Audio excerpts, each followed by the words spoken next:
Baka ito na yung sign mo. Kung napadpad ka sa video na to, baka may dahilan. Baka pagod ka na. Baka ilang beses ka nang nabigo. Baka may pangarap kang gusto mong simulan pero natatakot ka. Baka nagsisimula ka na pero gusto mo nang sumuko. Kung isa ka sa mga yan, pakinggan mo muna ako. Alam mo, wala naman talagang espesyal sa mga taong nagtatagumpay. Hindi sila mas matapang, hindi sila mas matalino, at hindi rin sila mas maswerte sa lahat ng pagkakataon. Ang kaibahan lang, hindi sila tumigil. Habang may mga taong sumuko sa unang problema, sila nagpatuloy. Habang may mga taong naghihintay ng tamang panahon, sila nagsimula kahit hindi pa handa. Habang may mga taong puro plano, sila gumawa na ng paraan. At baka yun din ang kailangan mong marinig ngayon. Hindi mo kailangan malaman agad kung paano mangyayari lahat. Hindi mo kailangan makita agad ang buong daan. Ang kailangan mo lang makita, yung susunod na hakbang. Isang hakbang, tapos isa pa. Tapos isa pa ulit. Ganun naman nagsisimula ang lahat. Walang negosyo na malaki agad. Walang taong magaling agad. Walang pangarap na natutupad agad. Pero lahat yan may isang bagay na pare-pareho. May nagsimulang sumubok.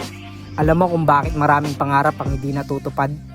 Hindi dahil imposible, kundi dahil maraming tao ang sumusuko bago pa nila makita ang resulta.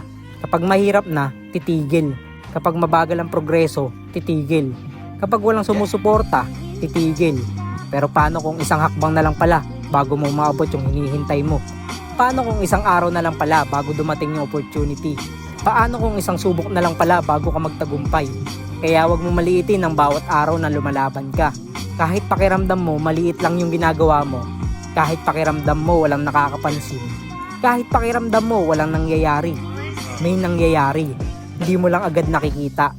Katulad ng binhi na itinanim sa lupa, hindi naman agad tumutubo yan kinabukasan. Pero habang hindi mo nakikita, may nabubuo na pala sa ilalim. Ganon din ang pangarap, ganon din ang negosyo, ganon din ang buhay. May mga panahong tahimik ang progreso. Pero hindi ibig sabihin nun na wala ka ng usad. Kaya kung may pangarap kang matagal mo nang iniisip, baka ito na yung sign mo. Kung gusto mong magnegosyo, simulan mo. Kung gusto mong gumawa ng content, simulan mo. Kung gusto mong magbago yung buhay mo, simulan mo. Kung gusto mong matuto ng bago, simulan mo.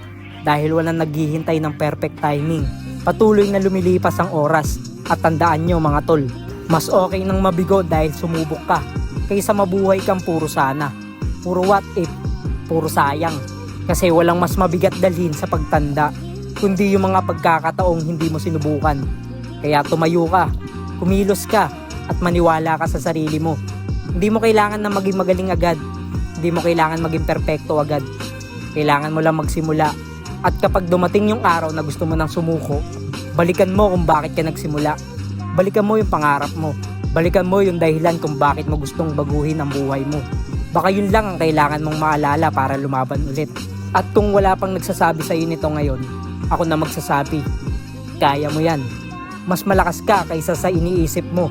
Mas malayo na ang narating mo kaysa sa akala mo. At mas marami ka pang kayang gawin kaysa sa pinaniniwalaan mo. Baka ito na nga yung sign mo.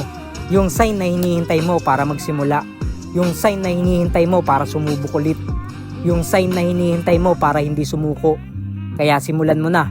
Dahil walang ibang gagawa ng pangarap mo, kundi ikaw lang. Araw-araw hustling. Hindi para maging perpekto, kundi para maging mas mabuti kaysa kahapon. Kung gusto niyo sumabay sa journey ko, follow niyo lang po ako. Kita-kits po tayo sa susunod na episode. Mag-iingat po kayo palagi. Stay positive.